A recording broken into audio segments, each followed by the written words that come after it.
ومن احسن دینم ممن اسلم وجہہ للہ، یہ سورہ نساء کی ہے، آیت نمبر 125۔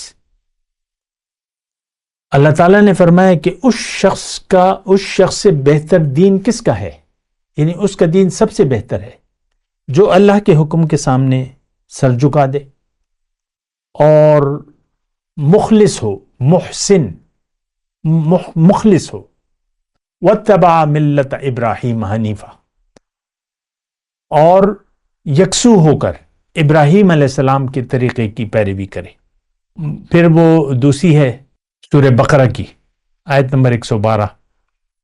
اس میں بہت ہی واضح طور پہ ہے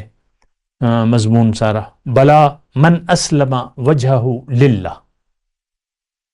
جس نے بھی اپنا سر جھکا دیا اللہ کے سامنے، سر تسلیم خم ہے جو مزاج یار میں آئے، بس اللہ کے حکم کے سامنے سر جھکا دیا۔ اور دین تو آسان ہے بھیا، اللہ تعالیٰ نے کوئی حرج اور تنگی ہے رکھی نہیں ہے، مشکل نہیں ہے